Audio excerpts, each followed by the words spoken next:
Hello again, everyone. Edwin Learnard back once again. In this YouTube astrological segment, I'm going to be dissertating and talking about having Gemini on the 7th house cusp in a natal chart. Now, I think the first obvious conclusion one can come to is that somebody that has this placement in Gemini on the 7th may seek a partner that is about mental stimulation, somebody that could be very articulate, eloquent,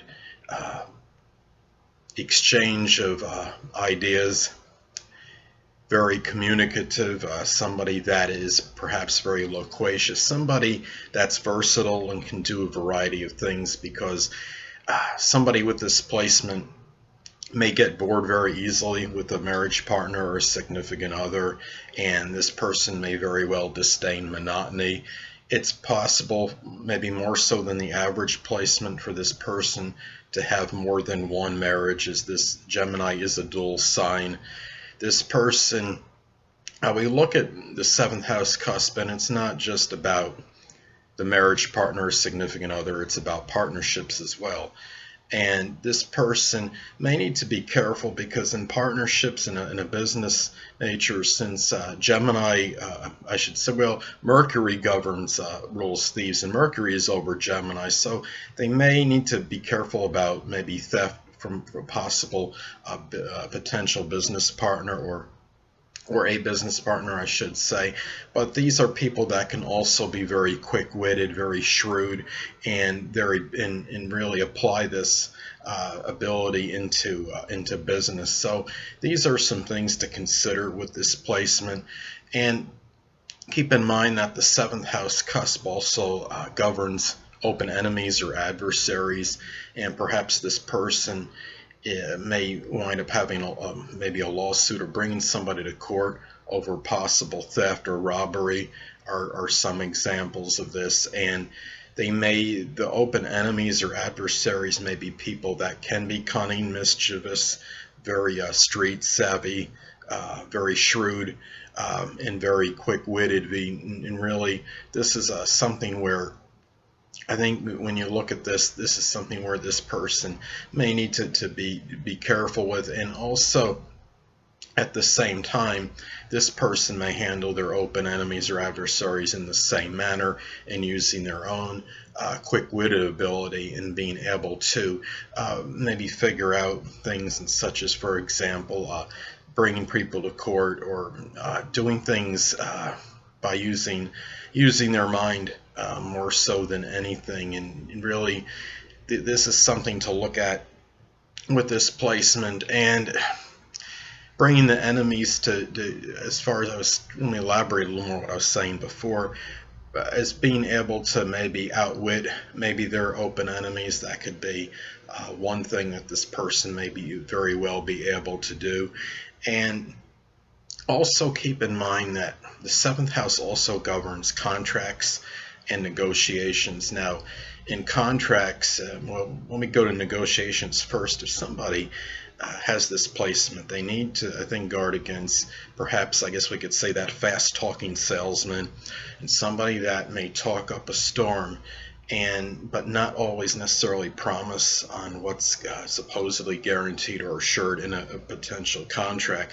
So this person needs to make sure, as far as their contracts go, make sure that what's in the contracts completely corresponds with what the person is saying, because this could be something where the person, the salesman, for example, or somebody selling something or what have you, may talk a great deal, may distort certain things, and not always promises what's on the piece of paper.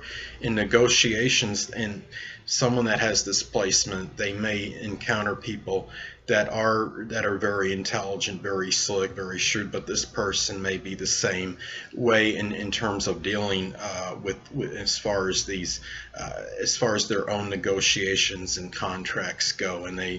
And generally, this could show somebody that's very intellectual and intelligent in these matters. And Gemini is a sign that likes variety. So this person may be a person that is tied up with a lot of negotiating and a lot of contracts, and in some cases, and of course that's predicated on the position one has in life as well.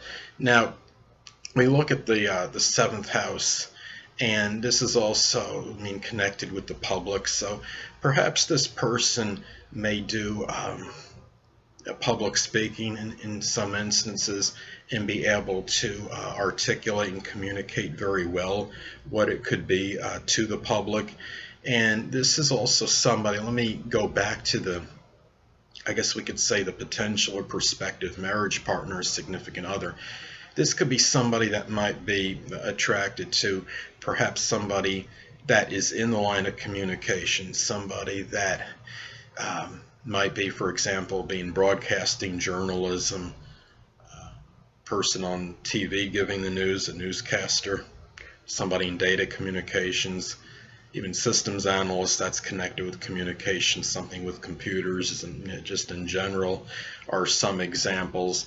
And also may be attracted to a partner that may be vivacious, may be younger than him or her, or at least has that youthful, vibrant attitude, that maybe a whimsical quality to him or her, that mischievous maybe way about him or her. This is something where this person looks at the partner and may look for somebody that is also lively and maybe very dexterous as well and good with his or her hands. So those are some things to look at when we look at the Gemini on the 7th house cusp or in the natal chart, or aka a Gemini descendant. Well, anyway, people, that'll conclude this YouTube astrological segment for having Gemini in the 7th house cusp in a natal chart. And stay tuned next time, where I'll be dissertating and talking about having the zodiac sign Cancer on the 7th house cusp in a natal chart. Two things I want to get with you on before I head out. Firstly, the stars may impel but do not compel. And secondly, never isolate any single astrological element, aspect, planetary placement, position, configuration, influence, or what have you, and make an analysis of a person, astrologically speaking, based on this alone, because astrologically speaking, the person is the sum of all their components in their natal chart, and not just one. Until next time, people, stay well.